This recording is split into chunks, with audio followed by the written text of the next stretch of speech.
Hearing the attack through the air, the dog prepared to jump away, but it was too slow, and as it turned, its body was sliced in half. 10 EXP gained. First time killing beast, Furry Hound. 100 bonus EXP gained. 2640 of 3200 XP. Quinn had received the bonus points for killing a new creature, but he did not obtain any more bonus points. It was expected, since the beast was in some type of establishment. They likely had contact with something else that had before. Thinking about this, he felt lucky that he even got the first bonus on the rock beast above ground. Seeing how easy Quinn dealt with the beast, Fex decided to step it up a gear as well. "Ham above!" Fex shouted, and immediately Ham flew up in the sky. Fex then leapt in the air and attached one of his strings to the ring around Ham's nose. As Ham rose into the air, so did Fex, and now he could see the hounds in the area below. "Have you gained some weight? You haven't just been pigging out, have you?" Ham complained as he struggled to lift the young master. "Shut up, you've just gotten weaker." From above, Fex was easily able to see his targets. As he detached himself and started swirling down, he precisely knew where to throw out his pieces of string. Hard-earn. As the strings fell, power surging through him left his body and was inserted into the strings, now making them just as hard and sharp as a sword. When Fex landed, the strings went down with him, slicing the hounds to pieces. 5 of the hounds were in an instant. Quinn continued to battle it out with the hounds. While doing so, he was cautious about using his blood abilities. They were underground, and there was no telling when they would get out of here. He didn't want a similar situation happening like last time. So instead, Quinn stuck to the basics, attacking with both the basic vampire and human martial arts. His stats that entered into strength and his immediate tier equipment was enough to allow him to easily deal with the beasts. One of the dogs swung its head out, wrapping its tongue around Quinn's gauntlet. It tried to pull using its strength, but when Quinn didn't move an inch, the dog looked slightly confused. Then he pulled his arm with all his might, and the dog's tongue was completely dislodged from its mouth. The sight looked cruel, but they had been the first to attack. Finally, all the hounds in the area were defeated. Fex had defeated 15 of them, while Quinn had 8. There seemed to be more, but after seeing many of their kind defeated, they quickly rushed off. Comparing the two numbers, Quinn could tell that he still wasn't quite at Fex level, but with improvements in his shadow ability and others, he could tell he wasn't far off. 2720 of 3200 EXP.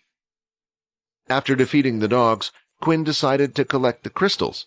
Fex didn't look too bothered. Basic tier crystals weren't worth his time, but Quinn still thought they might come in handy in creating a weapon from the system. "Boss, you're not planning to head to that tower, are you?" Ham said as it flew up in the air.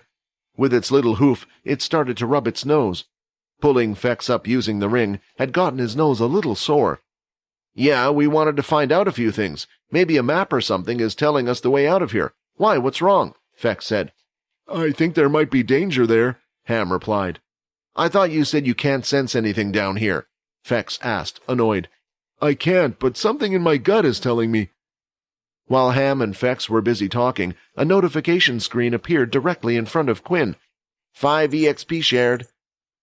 It was a message that he had never received before, and he found it strange that it came up while he had done nothing.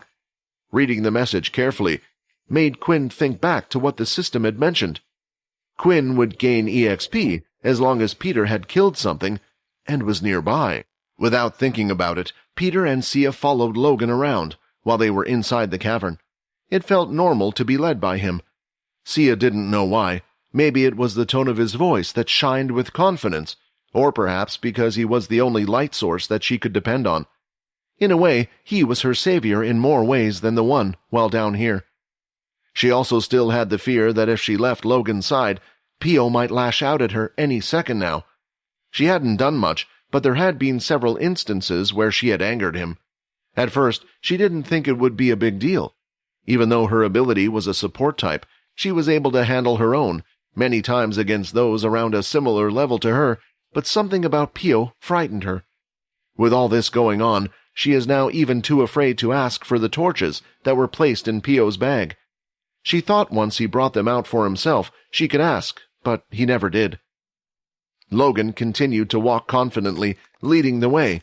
He knew exactly where he wanted to go, as he picked one of the tunnels without checking the others. When the scanner stopped working while he was coming down here, he used his trusty memory. Hence, he is familiar with his destination now. It wasn't a hard decision for him anyway. All the tunnels on one side would lead to other rooms like this one, while all the other tunnels lead to the same place. He wore the suit, and he had even had it protecting his head while walking through the tunnel. While traveling, their group also discovered the same type of blue crystals embedded into the wall.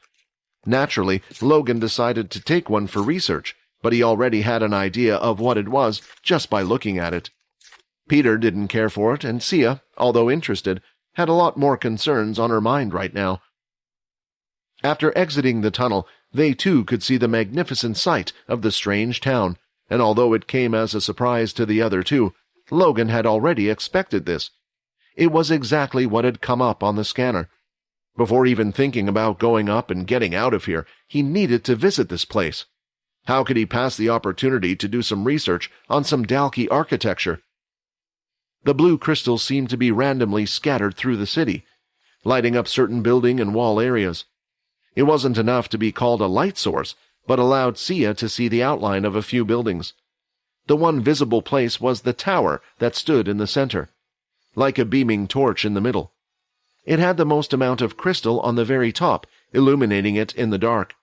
No, doesn't this mean the Dalki were here before us? Sia looked like she was about to collapse onto the floor. We need help. We need to call the sergeant somehow. This looks like a whole town. What if this is an army base? Relax, Logan replied.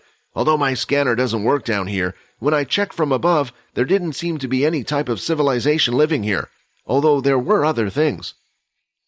Sia wanted to question what Logan meant by other things, but she already knew the answer and thought it would just be foolish.